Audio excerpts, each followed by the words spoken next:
Roland, est-ce que vous pouvez me faire découvrir les principales plantes d'intérieur? Allez, on y va. Nous avons les dracénas. Vous avez parlé des dracénas panachés avec différents types de panachage. Donc ce sont des dracénas avec un tronc, donc une plante très élancée. On est toujours dans les dracénas qui sont un petit peu proches des yuccas qu'on verra tout à l'heure.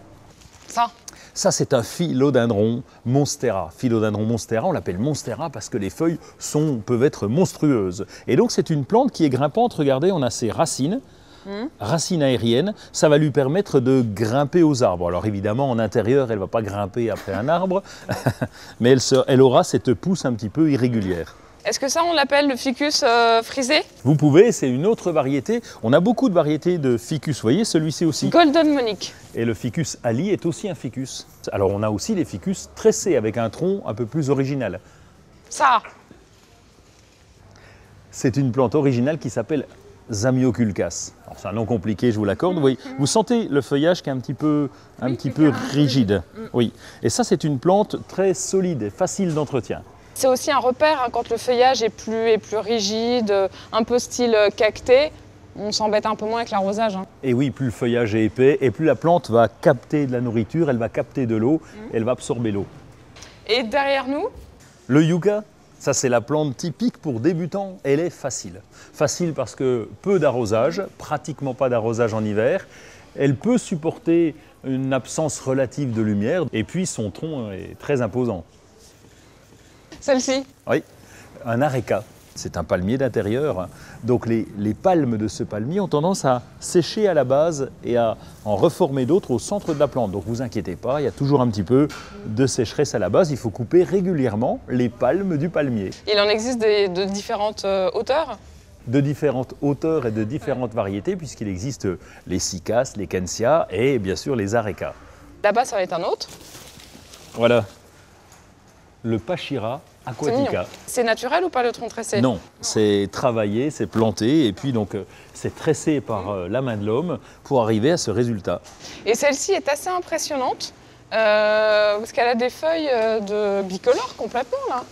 Ah, on est dans le bicolore, voire dans le tricolore et donc ce sont des calathea. Calathea, vous en avez d'autres ici, très jolies en dessous avec une feuille un petit peu zébrée.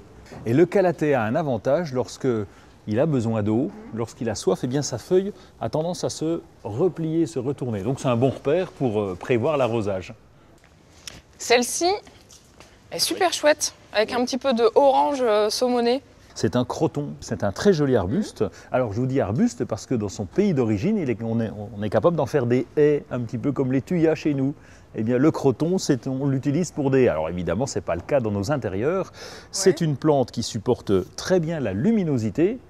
Elle a besoin de lumière et surtout, elle est très sensible au courant d'air, donc ne jamais ouvrir la fenêtre en hiver devant un croton. Mais on va la voir comme ça changer de couleur parce que là, par exemple, celle-ci est beaucoup plus jaune, celle-ci beaucoup plus rose saumonée, celle-ci rouge.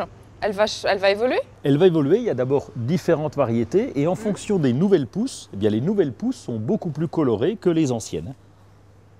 C'est pas mal. Donc celle-ci, on l'a déjà vue. Celle-ci? Non, on ne l'a pas encore vue, celle-ci. Il s'agit d'un pothos, ce Scindapsus. C'est aussi une liane, mais c'est une variété différente. L'avantage, c'est son coloris très panaché. Celle-ci? Alors là, c'est un dragonnier. Un dragonnier, c'est comme les dracénas dont nous avons parlé tout à l'heure. Là, en plus, moi, je le connais, là. J'aurais pu répondre. C'est un spatifilium. On l'appelle aussi fleur de lune. Fleur de lune, pour sa floraison qui ressemble un petit peu à la lune. Et là, les fleurs sont toujours blanches, hein. On parle de fleurs là ou pas? On parle de fleurs avec un spate au milieu et cette floraison arrive pratiquement toute l'année. Le spate, c'est ce qu'on retrouve aussi pour l'anthurium. C'est le même principe. La fleur est rouge ou rose chez l'anthurium. Ici, la floraison est blanche.